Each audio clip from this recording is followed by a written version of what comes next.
really want to try starting vlogging. Not only for the practice that it brings of making something cinematic, of practicing actually finishing projects, of making things that are small scale and simple, not exactly simple, but smaller scale than, you know, a music video or a short film.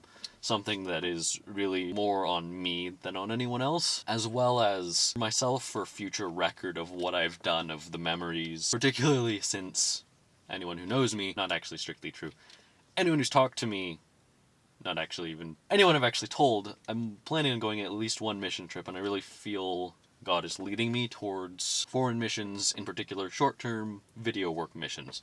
And vlogging really fits really well with that as a way to record my feelings in the moment, a way to remember more than I would be able to remember, because my memory is not great. And pictures, I'm sure, will also be a part of that, but for me, video seems like a potentially better solution. A thing that will bring back more memories.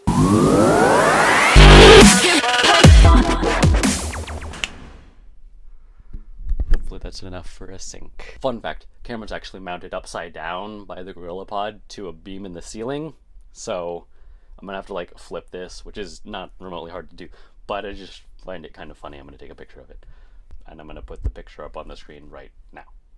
First thing is that since this is kind of a first video, and introductions are really hard, I have a bunch of really disorganized thoughts, and I'm testing out different gear. So if I go with this, maybe I'll just start carrying this and use this as separate secondary audio, as opposed to using the shotgun straight into the camera. Because when I tested it, that's pretty low quality. We'll see. So then thing two is, I don't remember exactly what I talked about earlier. Introductions are hard, as previously stated. But one of the things is I really do want to learn how to vlog effectively, and not just like in a entertaining way, but a way that satisfies me so far as creatively, and for the ultimate purpose of recording and using as a launch pad for the memories that get fuzzy and foggy over time. I'm also working off of this way of approaching this that is much less organized, significantly less scripted. If I mess something up, I'll go over it again, but I'm not like scripting every single line that I'm making. And so it's probably gonna be a little bit slower than the internet likes, but speed comes with practice. Gotta breathe. Breathing is important. Right now in my life, I don't actually have a lot of extra space and time, but I basically have two types of projects that I work on. So far as editing goes, there's other types that I shoot, but I have the ones that are kind of like free projects that I do for friends, and the ones that I do for school. And both of those are fairly big scale, difficult things, and I really want something easier and simpler. Something that's entirely in my control, and also at my pace.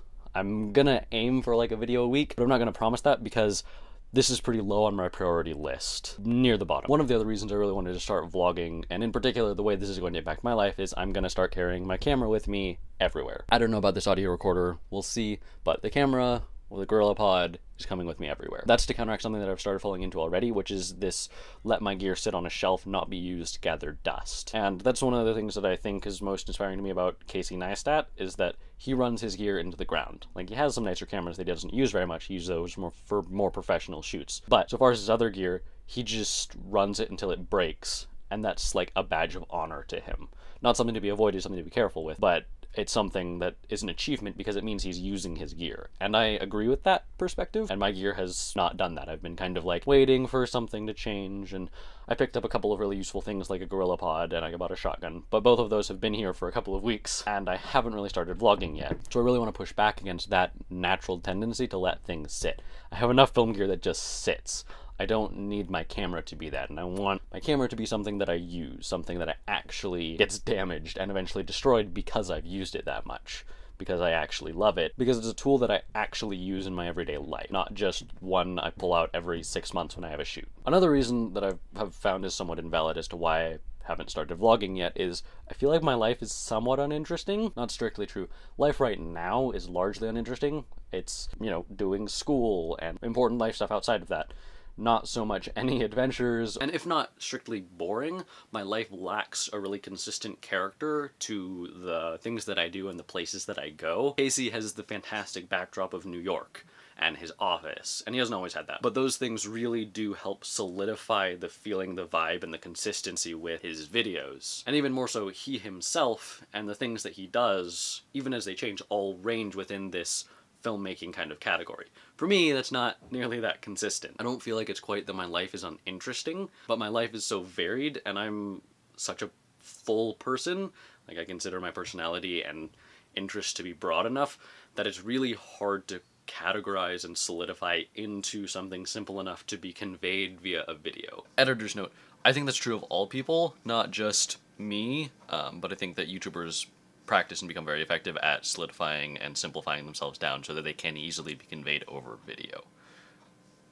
But I think it's worth a shot, and I'm going to give it my best shot. That's really what this is about. Maybe that's what I'll title this. I'll give it my best shot. Give it my best shot? Giving my best shot? Something like that. I'll figure it out later. And another kind of related thing to like actually wanting to use my gear and make it a tool that I use every day. I want to actually start getting through that long list of video ideas that I have that don't ever quite get developed enough that I'm like, yeah, I can sit down and make that video. I have many lists, and I have for years had lists of things that I could talk about, little sketches, jokes, all that kind of stuff, but it's never become reality. It's never become an actual video. Like 3 of them have. I think I've made maybe 3 of those ideas into full videos. And I really want to start getting through those ideas and actually utilizing them. In a similar way to the fact that my gear doesn't go used, those ideas don't get used and they gather dust. And if I'm trying to make videos consistently, I will have to go through those ideas, and I'll draw on those even as like I'm drawing on just my life and seeking the narrative that comes from my week-to-week life. Those ideas will also be a source of inspiration and ideas and just content. So a little bit of the inspiration for this is I was challenged on Facebook by a friend to do this 7 days of black and white picture every day of your daily life. No context, no people, just a picture. And this is my response to that. So Peter, I don't know if this counts as going above and beyond, falling below, maybe I'll make it black and white. I don't know. There's some footage I shot of a picture of my daily life. I might use that. We'll see. Anything could happen. It's a roller coaster of emotion. Basically, Peter, I'm not saying I ignored your challenge. I just took a couple of days and am doing it in a different, maybe slightly over the top way. It's fine. But for me, that is more of a launching point into doing this, because this has been on my mind as something I've been wanting to do for weeks or months now, but haven't really had any reason to, and have felt kind of overwhelmed by life, so I kind of avoided it. But at this point, life isn't strictly less overwhelming, but I have a little bit of a better handle on it, and this seems like a potentially good outlet, as opposed to, you know, just browsing YouTube or Facebook on the computer, of actually doing something creative and having something that could be potentially relaxing and chill, something with no expectations from anyone except me, that I can do in my free time, that I can do as I want, when I want, and push it to the quality that I choose. And so this seems like a potentially really good outlet for that creative energy, because I do need areas like that in my life. Most of the rest of my life is pretty random and varied and weird, so having something that's a little bit more consistent, a little bit more in my control, might be helpful. We'll see. There's also people walking around upstairs, so that's what those noises are. This is not an ideal spot. This is kind of like under the communal area. Anyway. And the last thing for this is, expect failure. The audio for this could be awful. I'm not remotely used to holding a microphone and trying to talk into it, and the shotgun, I have not even looked at the footage yet, and I'm gonna have to like boost that audio, and it's not good, and it could be awful.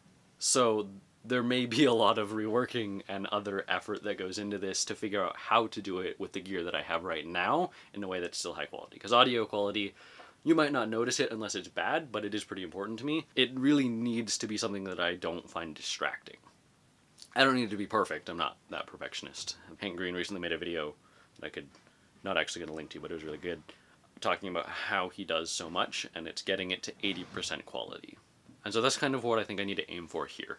Get these to 80% of where I think they could be, and then let it go. And so that's going to entail me not fixing those things that are failures to me, but are past that 80% of quality. And in general, I'm going to expect failure, because if I'm trying to do stuff consistently, and life, and learning, all of that, I'm going to fail. But I think it's better to have tried. That's really what's behind this, is I want to have tried. These are skills that I want. These are things that I want to know how to do. I want to be able to make entertaining, high quality, and like memory-inducing videos, but I haven't practiced. I haven't put in the time and effort to learn how to do that. I've vlogged a little bit, I'm moderately good at public speaking, I can think through things, I can make an outline, I can make videos, I can edit, I can light, I can frame, I can do all of that, but connecting all of those things together to make something cohesive that's moving in a single direction is a thing that I'm not practiced at. And I think that's really what I'm going to learn. And I'm probably not going to be good at it yet, but that's okay. It'll be fine. It'll be interesting. For me, at least. Even if nobody but me and whatever friends I can convince to watch it. It'll be worth it. I kind of forget to breathe when I'm vlogging. Sign-offs are also hard.